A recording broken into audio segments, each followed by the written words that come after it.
Have you got a mystery that needs solving? Where is Amelia Earhart? We know. Who the hell was D.B. Cooper?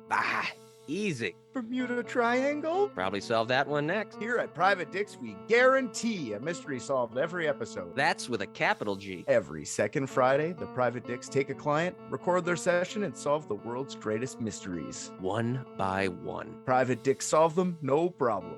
God, I love just crushing mysteries. Search up Private Dicks on your favorite podcatcher and you can solve a mystery too. The mystery of what's your favorite podcast? It's Private Dicks. Another one solved. If you have a mystery to be solved, call 1-855-PRVT-DIX. That's 1-855-PRIVATE-DICKS. Call 1-855-PRIVATE-DICKS and leave us the rundown of the case. Maybe the Dicks will solve it. 855 Private Dicks.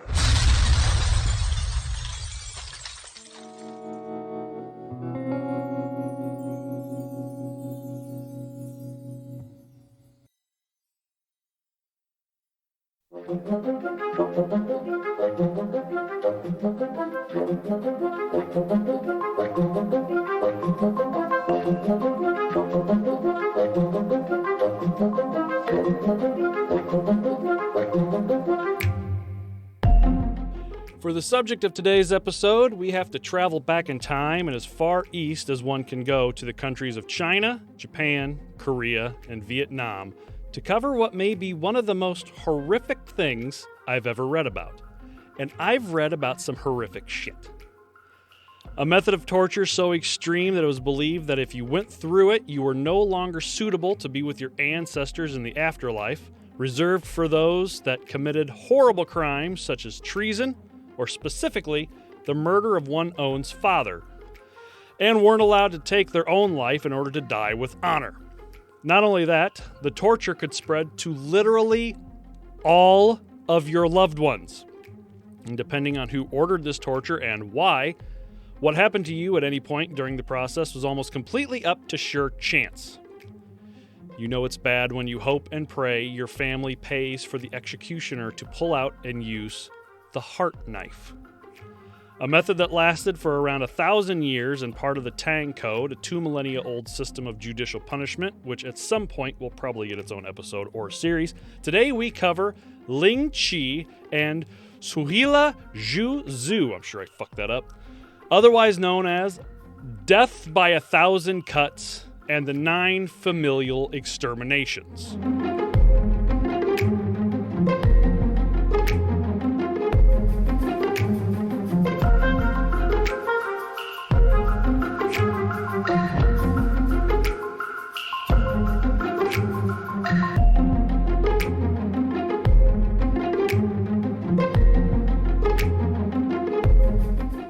I'm Kevin Young. I'm Dan Horgan. And this is Torture. I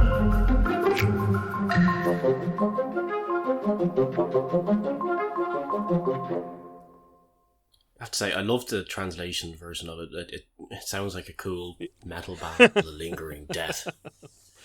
Yeah. So just so everybody knows, this is going to be a Asian-centric episode. I'm horrible with Asian names, so I'm going to fuck up a lot of them. So I apologize if there's any Asian people, Asian descent that are listening. They're like, that's completely wrong. You can email us and tell me off there. Well, I think it's better to fail at the pronunciation miserably than to try and come across as possibly racist in your pronunciations. You know? Yeah. Because some of the names, honestly, some like Asian names that you need to have the what's the word I'm trying to think of?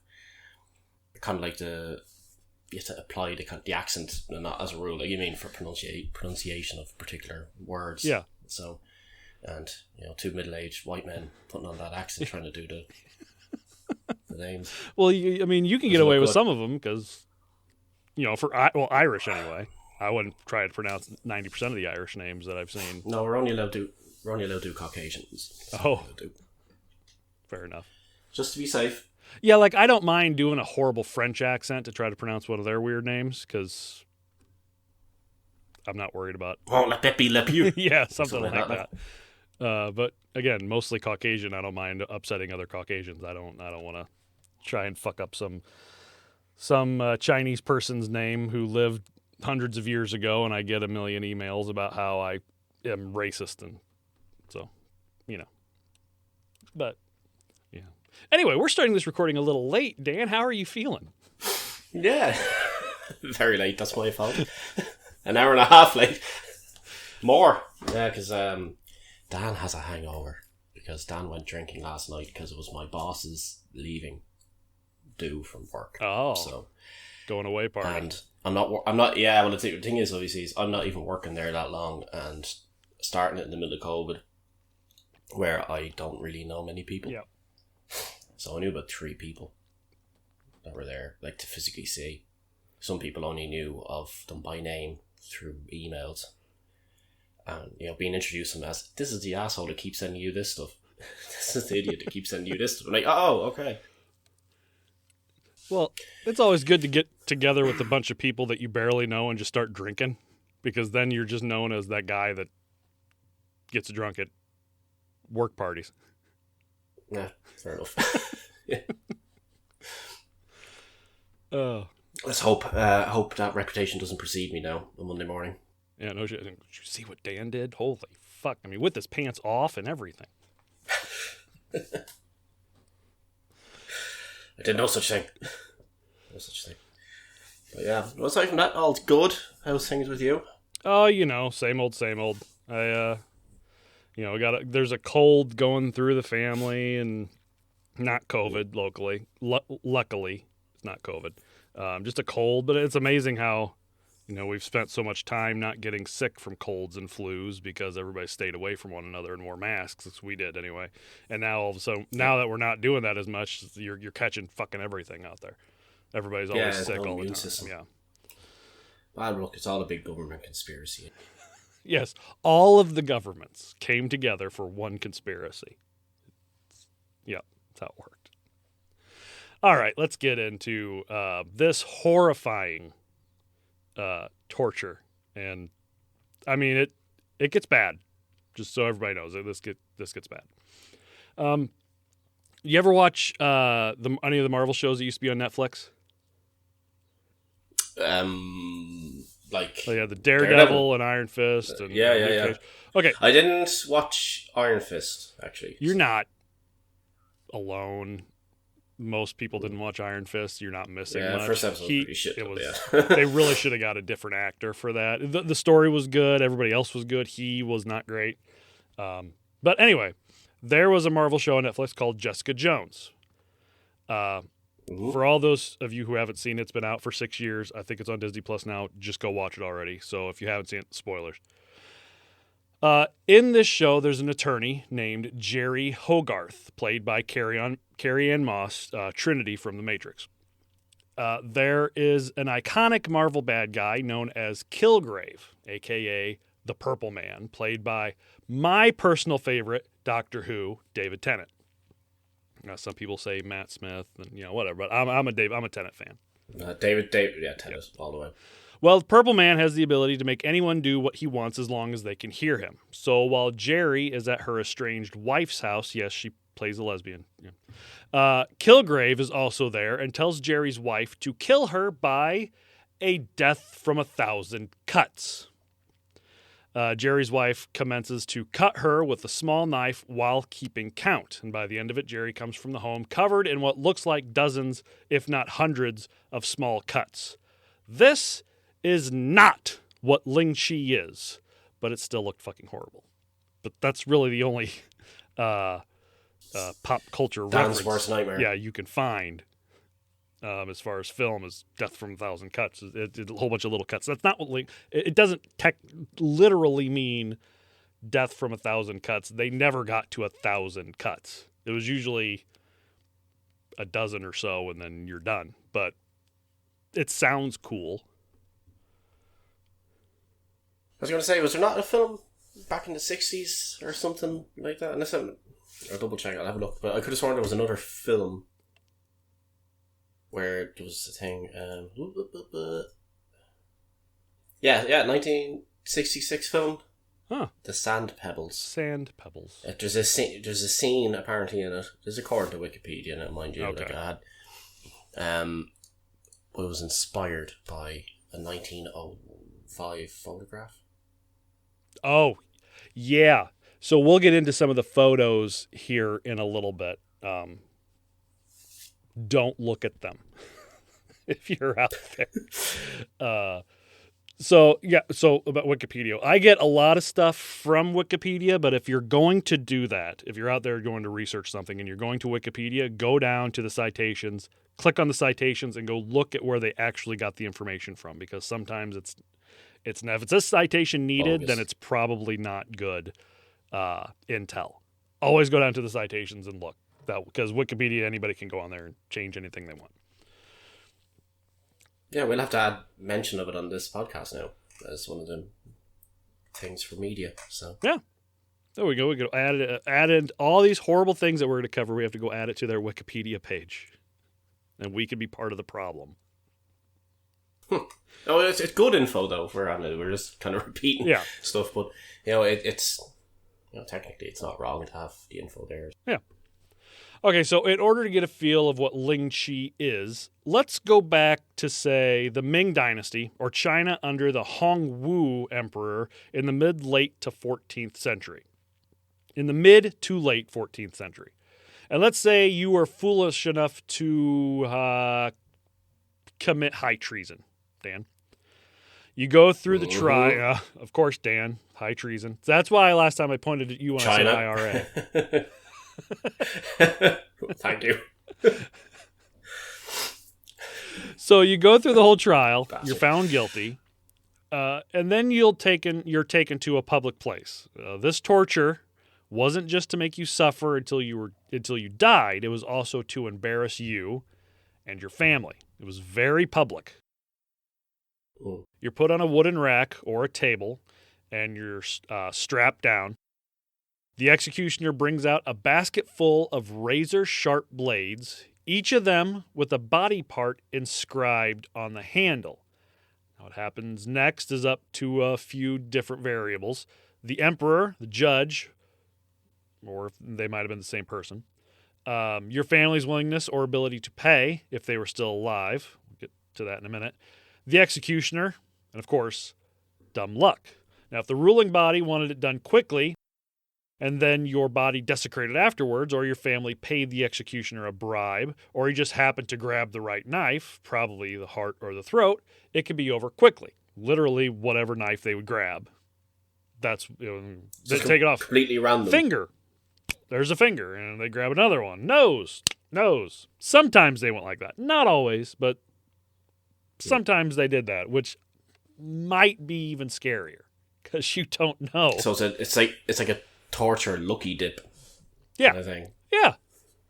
Yeah, that's kind of fucked up. But anyway, if they paid, or if the emperor wanted it done quickly, it could be over quickly. A few minutes of excruciating pain, then it's all over. But if whoever ordered it wanted you to suffer, or your family couldn't afford a bribe, or the executioner's hands just never seemed to grab the right blade, the ordeal could last for a significant amount of time. Some people said, this never lasted more than 20 minutes, but I found one story where it said that the guy was kept alive for 3 days while I did this. Yes. Yeah. Absolutely horrifying. And it's just, I don't know. It's any of the thoughts of any of this stuff just kind of gives me the heebie-jeebies. Yeah, I told my wife I was looking. Because you said it the last time. Yeah, I told my wife I was looking forward to seeing how much you squirmed through this, to see how absolutely uncomfortable you got. It's the one thing, in case like for people who listen, where it's like the one thing that kind of makes me kind of really squirm is the whole cutting thing. Like, yeah. I'll be all right until we get to like the insect stuff. I'm not a huge bug guy, and we have some episodes in the however long in the future where we'll cover some insect stuff, which I will struggle through. Anyway, it usually started with small cuts, or they would take chunks of the body off, cheek, nose, ear. Then they move to a finger and a hand, then up the forearm, then the upper arm, maybe a breast or a leg muscle. It took as long as it needed to take, and they tried as hard as they could to make sure you stayed awake through the whole thing. There's no point in keeping you alive if you're not going to be conscious. Mm-hmm. Yeah. So they take breaks as needed. A quote from Sir Henry Norman in the 1800s. So they still did this in the 1800s. They still did this in the 1900s. That's where the pictures will come in. Quote. You say, let that sink in. Sorry, Yeah, just for a yeah. second. For It anybody. was... Like, people don't think, like, the 1900s is really not that long ago. No. It is 20 years ago. Yeah. But, mean- like, I know it was the early 1900s. Yeah, it was early 1900s, but still, it was the 1900s. It wasn't as you know, in the huge Yeah, you sandbox. expect this that kind of is thing back the in, like, world. 1400s or... Yeah. Well, some when you think of fucking- torture, you think back to the dark ages of, you know, medieval Yeah. England, people being, you know, put on the rack and shit. No, this shit happened not long ago. I mean, if you look back at our breast ripper episode, people were going through this shit just a few years ago. So it still happens, and it's horrible. Quote, grasping hands full from their fleshy part of the body, such as the thighs and the breasts, he slices them off. The joints and the excrescence of the body are next cut away one by one, followed by amputation of the nose, the ears, the toes, and the fingers. Then the limbs are cut off piecemeal at the wrist and ankles, the elbows and knees, the shoulders and hips. Finally, the victim is stabbed in the heart and his head cut off. I don't know how much of that he actually would have stayed awake or alive for, but... Well, certainly not the head chopping off. Well, part no. anyway, but I would imagine by the time you start cutting off full limbs, you're going to bleed out. Is it for religious reasons that they did the whole head chopping off thing at the end or something? Because it's kind of like, what's the fucking point at that stage? So they would completely dismember the body because it was a view by Confucius and the people that followed him that if your body is desecrated in life, it will stay desecrated in death, and you won't be honored enough to join your ancestors. So if you do go over to another plane of existence, you're completely dismantled and alone. So this wasn't just like taking your life. This was ruining any type of existence you'd ever have for all of eternity. So really kind of fucking horrible. So after you die, you just appear in the afterlife as a pile of body parts that's consciously lying there. But I'm guessing that each body part would kind of have a mind of its own. So I just see your hands just kind of throwing body parts for you to move along. You're just your thing. You're just thing from the Addams Family. So that's, I was going to say, that must be what he is. Oh, there's an idea now for some D&D stuff. Thank you. Next time we record with the group, I'm going to have to just start it off with going, everyone, I'm sorry Yeah. for what is about to happen. It's my fault. So they wouldn't stop necessarily after you died. They would continue to cut until they worked almost all the flesh from your bones. So even though you were dead and beheaded and all that stuff, they would still continue to take the flesh off until you're just, more pieces. Yeah. Quoted from George Ernest Morrison in An Australian in China, quote, the prisoner is tied to a rude cross. He is invariably deeply under the influence of opium. This was the only time I ever saw anybody say anything about them being drugged up for it. The executioner, standing before him with a sharp sword, makes 2 quick incisions above the eyebrows and draws down the portion of skin over each eye. The look on Dan's face, you guys can't see it. Then he makes 2 more quick. Then he makes 2 more quick incisions across the breast, and in the next moment, he pierces the heart. The death is instantaneous. It's not getting stabbed in the heart. You usually stay alive for about 5 minutes, but then he cuts the body in pieces, and the degradation consists in the fragmentary shapes in which the prisoner has to appear in heaven. So you just get to heaven and They appear looking like... you're just flopping around, just a whole bunch of body parts just flopping around. Yeah, and their face appears with the skin kind of... Yeah. They look like something from Beetlejuice. Yeah, you get there, St. Peter's like, what the fuck happened to you? Yeah. Dear Lord Almighty. Yeah. I'll never be able to look at, like, a kebab the same way ever again. Well, gonna say, I don't know if you had like the Turkish kebabs. Oh, yeah. So you had these things that you refer to as kebabs. Yeah. That's the way it's pronounced, or kebab. Well, it depends on what type of American then it is, but here it's a kebab. Yeah, which is like the Turkish one where you do the shape of the meat. But like I always remember seeing the thing where it's looking at something to do with American kebabs, and it's kebab. Yeah. And it's the skewers thing, which is a different thing. Yeah. Altogether. But anyway. Yeah, I never get a look at one of those the same way. All I think of is just a... Like, order one tonight for dinner. So when did this all start? Well, it's a little muddled because some historians say that it started back at 900 A.D., while others say it started in the Qin Shi, the second emperor of the Qin dynasty, but that would push its use back to 200 BCE, an 1100-year difference. So, in my opinion, it started probably around the 5th century with Liu Zai. Again, I'm sorry. Who was known to be a tyrant and only ruled for a year. But tying people up and cutting them to death or amputating large portions of their body probably started earlier than that. But the actual process of Ling Chi, of giving it a certain, name and form and process, personally, I think it started about the 5th century or so. Either way, it was a long fucking time ago. They've done this for a long fucking time. Yeah, I was going to say, you'd imagine it was something that was maybe just not like recorded, but it seems like the Chinese... before devices were made, if you get me, you know what I mean? Like, there wouldn't have been, back in the day, like, the whole thing of wanting to kill somebody slowly, like, the concept of slowly cutting them up, like, you know what I mean? Is the Chinese, at the forefront. From what I've seen, were pretty good record keepers. They have decent records all the way back to, in the BC. So translating them... They're also pretty good at coming up with shit that's fucked up. Yeah, translating them might be a little different because, again, they are in ancient Chinese, and they did fill their stuff with some myth and some embellishment. So it's not quite sure exactly when everything started. But let's get to what we do know for sure. Like the number of those that were in fact victims of Ling Chi. A number of those, I don't know the number, but a number of those that were the victims of Ling Chi. So you had Hong Tian Fuifu, probably wrong, who was the son of a famous rebel known as the Heavenly King, was the youngest known to be killed at age 15. Jesus. Yeah.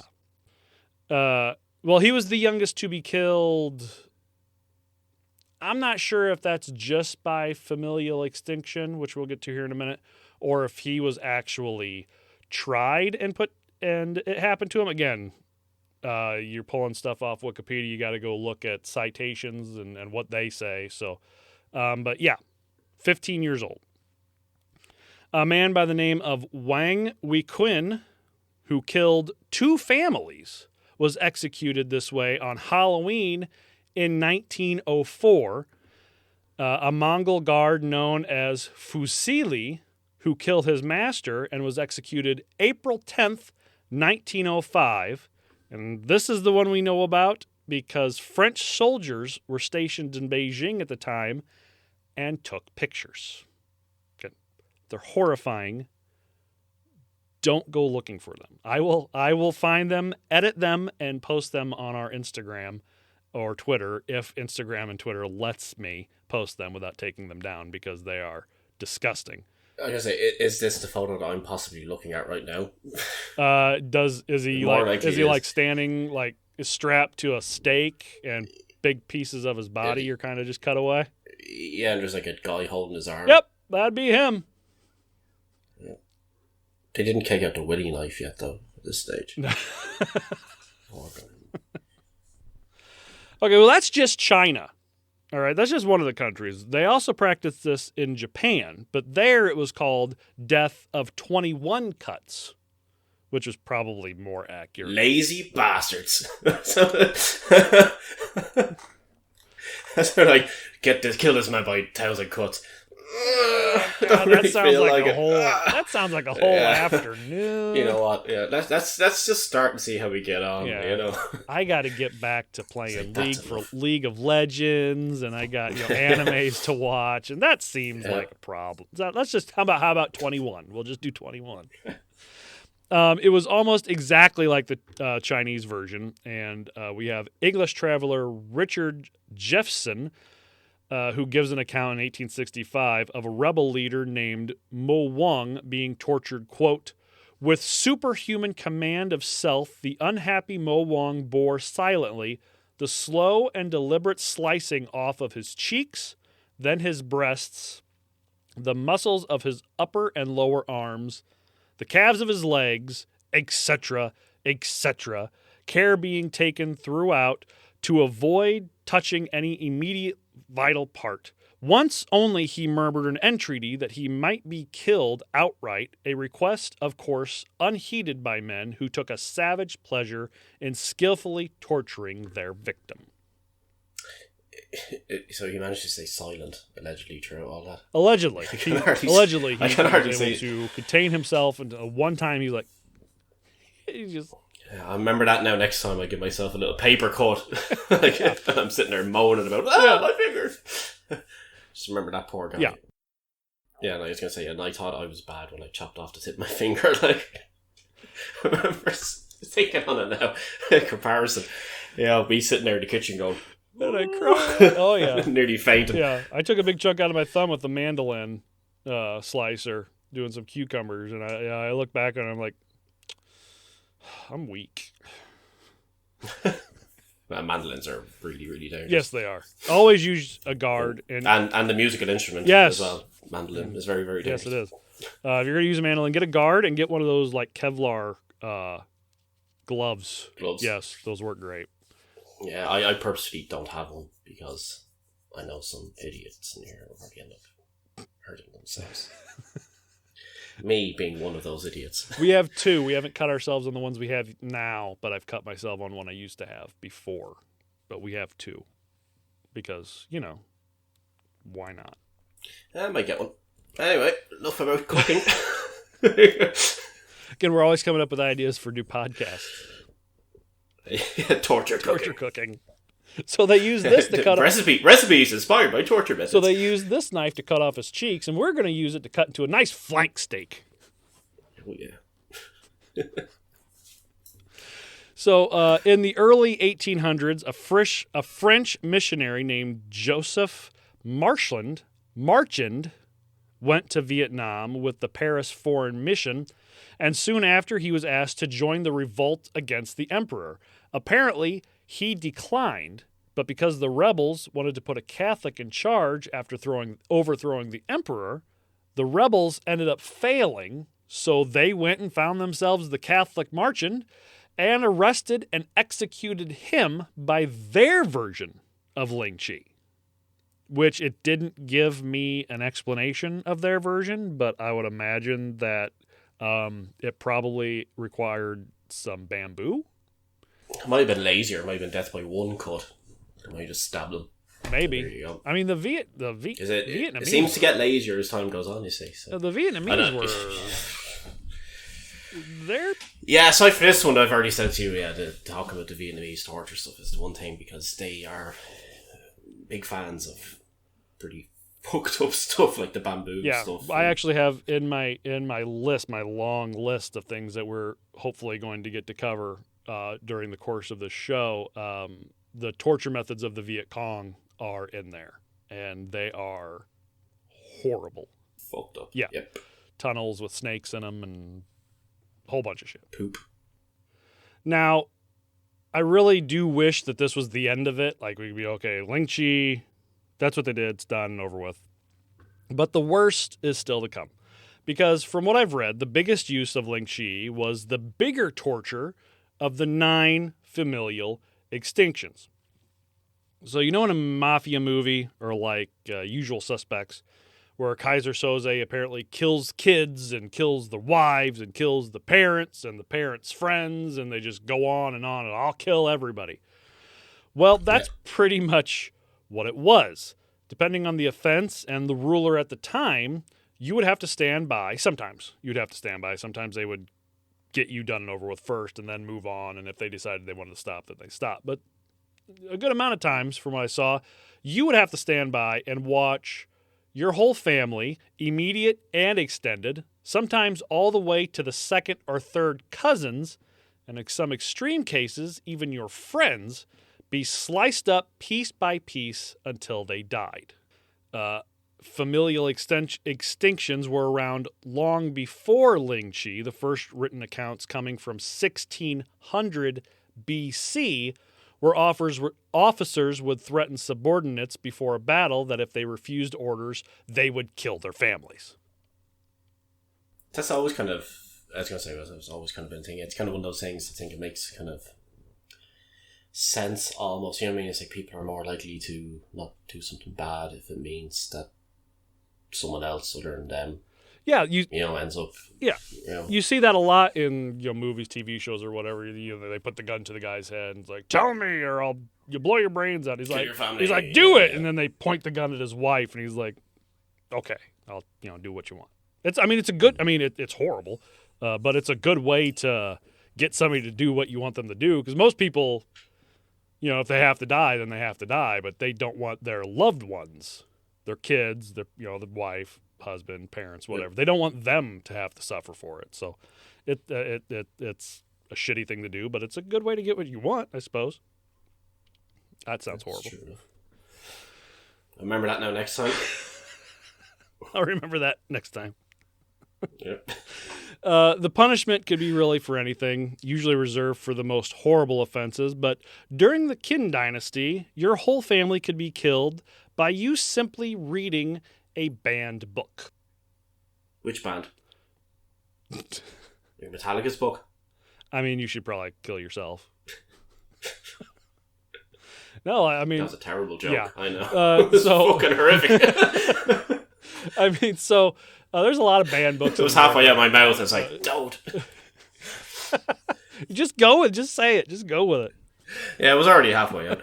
Like the Catcher in the Rye is a banned book. Is that Huck Finn is banned in a lot of schools. Huckleberry Finn racism, because of the N-word. But and there's a lot. So what's going on in America right now is there's a lot more books being banned if it has anything to do with making a white person feel bad for what white people did 200 years ago. I'm sorry. So To Kill a Mockingbird is potentially banned. It was for a while. There was a guy. But the whole point of that is the point of racism. Yes, it was for a while. I believe it's probably banned in a few states. I live in a pretty progressive state. I live in Illinois. I live in a fairly progressive state, thanks to Chicago, because everything from Chicago down is pretty conservative. I am, one of the diamonds in the rough, as you would say. But it's not here. But there are some states where that type of stuff, Kill a Mockingbird, is banned. There was a guy who rallied for Harper Lee back in the 80s and 90s to get To Kill a Mockingbird unbanned when it was banned. And he actually would send free copies of the book to children if they requested them for free. Right. Because it's an important book that he thought everybody should read. Actually, my wife and I did a whole series on Harper Lee on our old podcast. Open a fucking amazing book if anybody wants to go find it on Spotify and listen to Harper Lee. There's a lot of information there, and but there's a lot. My wife just got me Mao, the graphic novel about the mice set in the Nazi Germany. Oh right, that book has been banned, and it's about mice surviving a mouse Holocaust in Nazi Germany. But it was banned because, again, you can't make white people feel bad. That's the whole culture now. You can't. Next time you talk to Case, you'll talk because their governor down in Florida is like the top guy for this. He banned math books from their schools because he said it taught critical race theory, which is the theory of all minorities are kind of seen as less than, and we have to struggle for more than white people because they, they're white and we don't really have to struggle for anything. And there was a couple questions in there that had something, I'm not even sure what was in it, but no, that teaches critical race theory. It's a math book. They want to know if you have 19,000 oranges and you take 9 away, how many do you have? Yeah, but obviously Alejandro had less oranges than James had. Which makes James feel bad for being white. Yeah. Yeah, it's damn white privilege. It's fucking ridiculous. Well, the thing that kind of annoys me about that stuff, though, so I know we're going massively off topic here, right? But the thing that annoys me about that stuff is, like, if you look at the likes of what happened with like Nazi Germany and stuff like that, right? Mm-hmm. When Germany, obviously they wanted to move forward, have done for an awful long time, right? They don't want that to be the way the world views them anymore. Yeah. But they still acknowledge what's happened. Oh, yeah. What happened and what they did massively. And the thing is, though, is they don't want it kind of thrown in their faces. Like, I remember when I was in Berlin and I went to a couple of places, and like the public have defaced an awful lot of these different things, like, because of the fact that they're not proud of them, like, mm-hmm. But at the same time, they're for the majority of it, like, they're not trying to hide what they did. They're trying to learn from it and better themselves and move forward with everything. As opposed to going, we did that bad thing once, let's brush it under the rug there, let's hide it away, let's just pretend it never fucking happened, mm-hmm. and we weren't all assholes at one stage. Yeah. Well, yeah, I suppose it's the easier way of doing it. Well, it's a part of your history. The only way to not do it again is to learn from it. You can't learn from it if you just push it away. Yeah, exactly. A big thing here was we're taking down statues of Confederate soldiers during the Civil War, and they're like, oh, well, you shouldn't do that. That's history. You're erasing history. No, we're not erasing history. We're just not celebrating these fuckers that try to revolt against the Union and wanted to keep slavery. There's a difference. Yeah. We still teach it. Yeah. We still teach you. It's just we're not going to have a big statue up saying, hey, look at this guy who committed treason. Yeah. Anyway, where the fuck was it? Oh, yes. Banned books, not Metallica's. Metallica have a book? Don't remind me of my term. Please. So that was them. Different degree of other rulers relaxed the rules a little bit, but the use of familial extermination was used more once the Ming dynasty came to power and utilized it with Ling Chi, with the parents, grandparents, siblings by blood and by choice, children, depending on age. If the children were too young, they would just become slaves. So, great. Grandchildren, again, depending on age. Anyone that lived with the criminal, despite the relationship. So if you just had a roommate, they were fucked. Uncles, cousins. Females were usually given a choice. They could either be put to death, go into the slave trade, or for some, marriage. What was that last one? Marriage. Okay. That's torture. We covered that last week. But the standout story from this torture is that of Fang U. I think I'm pronouncing that right, but again, I'm just going to call him Fang for the rest of the time. Who I can only say is the prime example of fuck around and find out. So, kids, this is a story for you to learn to shut your mouth sometimes. Quit while you're ahead. So, Fang was the closest advisor of the Ming Emperor Zhou Yunwen. When Su Di, the Prince of Yan, usurped him, he usurped the throne to become emperor in 1402. He wanted Fang, who was a well-known scholar and had quite the way with words, to write his inaugural address. Wanting to compare himself to King Zhen of Zhou, Fang refused, saying, "Where is King Zhen?" Zhou replied, "He was killed by his own fire." Fang retorted, "Why not enthrone his son?" Zhou exclaimed that the country requires a mature ruler. And Fang asked, "Well, what about the emperor's brother?" Zhou said that it was a family matter and he was to stop delaying and write the address. So, Fang wrote on a piece of paper that Zhu gave him, "The bandit of Yan is a usurper." He was then threatened with the 9 familial exterminations. Fang said, "Ha! Never mind 9. I'm fine with 10. Kids, shut your fucking mouths. Because sometimes you'll come across somebody who will call your bluff. So this was the beginning of the first and only recorded use of the 10 familial exterminations. So after all of his blood relation and their spouses were killed with the use of Ling Chi, they went on to kill all of his students and peers. He was forced to watch his brother be carved to death just before he was killed. But he wasn't killed by Ling Chi. They just cut him in half at the waist. So just legs this way, upper torso that way. Just intestines pouring out. But legend goes that as he lay dying, he wrote usurper on the ground in his own blood. Fucking metal as shit. No. That's fucking metal, man. Right, usurper in your own blood. Well, and again, this is China, so it's some weird that's true. symbol. The Chinese symbol. Yeah. What a legend.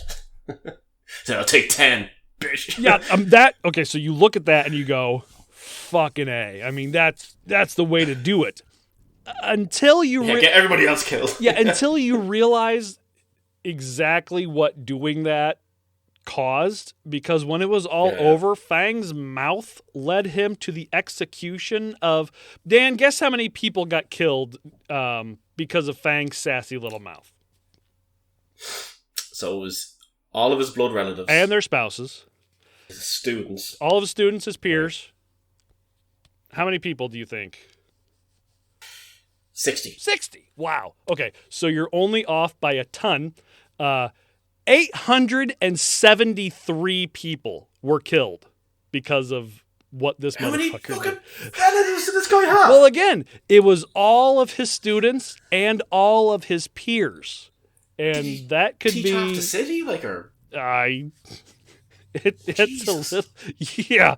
So 873 people died because this motherfucker wanted to be sassy. Yeah. Yeah. That's a pretty big death count now, to be fair. Yeah. So kids, shut your goddamn mouths. Shut the fuck up. Yeah. Honestly, we could go on talking about this for hours and going over each of all of the uses of each and talk about how they were documented and debating when it all started, but I'm pretty sure we would both want to drown ourselves afterwards, so we won't. We'll leave it there. And again, don't go looking for those pictures. It will ruin your fucking day. Yeah, they Unless you're somebody who, in the early 2000s, lived on Rotten.com and you looked at all that shit, then you could probably handle it. You remember Rotten? Oh my God. That's pretty much where it fits in. So unless you did that, if you're new to all this type of stuff or you have a queasiness, don't go looking for those pictures. It's not good. No, to be fair, I think the demographic of the people that would be listening to this have to have something kind of going on there. I suppose. But it's one thing to listen to it, and it's another, imagine it. It's another thing to go look. Because, I listened to episodes on Albert Fish. And I don't know if you know anything about Albert Fish, but Albert Fish used to, he was a masochist. He used to put needles and shit inside him. And he would take pins and he'd put them up in his taint. And he'd push them up as far as he could. So here's this, he'd push them way the fuck up there. And then when he'd take his finger off, they'd be so far up, you'd never be able to get them out. So you imagine that, you're like, oh God. And then you look at pictures of the x-ray they took of him, and there's literally dozens of needles just inside his groin area. And every time he would move, every time he would sit down, they would stab him a little bit and pinch a little bit. And he walked very gingerly because it hurt like shit, but he loved it because he was a masochist. He was a sadist. He loved all that shit. So looking at the picture and imagining in your head are two completely different things. Yeah, well, the thing I'd say now about this is if you can watch a medical show and watch them perform a surgery, an actual genuine surgery, Yeah. and get through that okay without being like, ooh, that's a bit fucked up, then you'll be okay. But Yeah, probably. As long as you don't take... to a as long certain as, extent, because there's a different degree to it considering what it is. You know what I mean? That also weighs in, but yeah. just visually realistic. You you can't focus too much on the fact that in the medical show the people are usually unconscious and they sign up for it, and with the pictures and it's to save their lives. yeah, or whatever. the pictures of the man who went through Ling Chi, it was against his will. He was awake for it, and it was horrifying. So I guess it's all in how you go into it. It's just, yeah. We should lighten the mood now and talk about Taylor Swift. We can't talk about torture without talking about Taylor Swift. Yeah. I wasn't recording when you told me about that, so you tell everybody. Oh, really? No. Oh my god! I hadn't started recording yet. No, so go ahead and tell everybody about. Okay. Well, I better give me a second because I'm gonna have to go find it again. That's fine. I have. While you're doing that, credits for all our reference material can be found in our show notes. Follow us on Twitter, Instagram @TorturePod. If you'd like to contact us, tell me how horrible a job I did at pronouncing all the Chinese and Japanese names. torturepod@gmail.com. Rate, review, subscribe wherever you guys are listening. That really helps us. If you have a place where you can review, some place to take that down, it helps us know what we're doing better. So please go do that. What'd you find? What do you got? I was gonna say the NSA are going to really be like, what the fuck is this guy up to? Like, what I had said beforehand was that is the best information I found on it was the fact that track number 10 on Taylor Swift's 7th studio album entitled "Death by a Thousand Cuts" compares the pain of a breakup to this form of torture. And what I had stated on the fact was that listening to Taylor Swift is akin to the pain of this kind of torture. Like, yeah, I was just kind of reading through some of the lyrics then earlier on, and it's just, I mean, of all the things, it's just a single line really that does sing a comparison, like, Oh yeah, like, it's death by a thousand cuts you didn't touch. Trying to find a part of me that you didn't touch. My body, my love, my trust. It's death by a thousand cuts.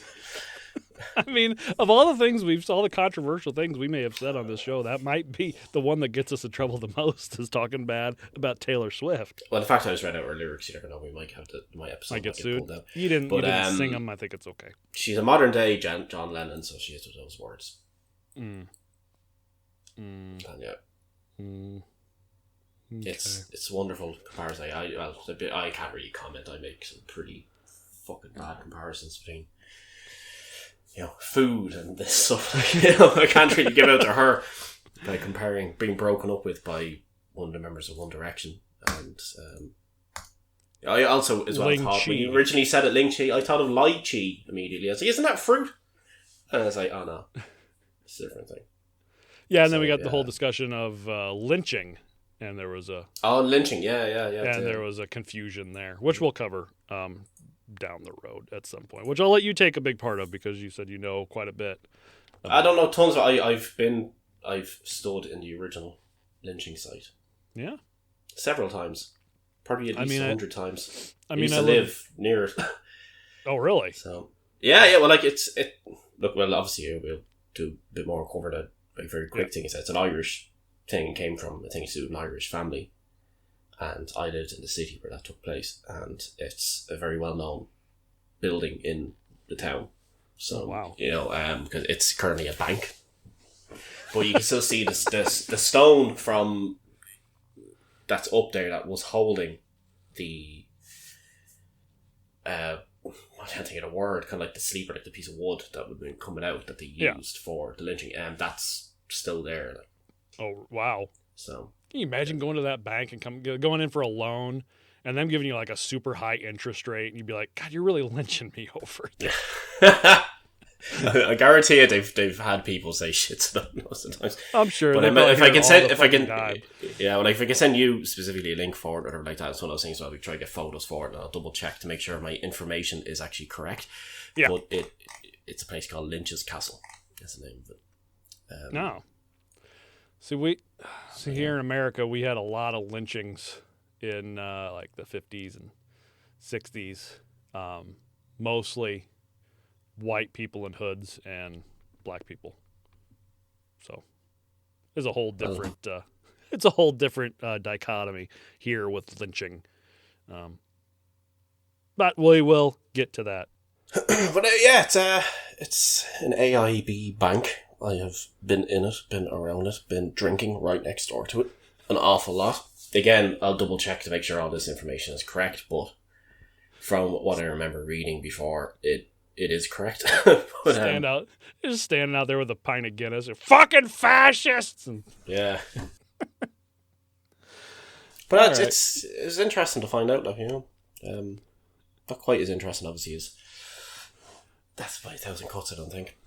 Oh, I think each one of these is extremely interesting in their own way. Oh, yeah, 100%. Yeah.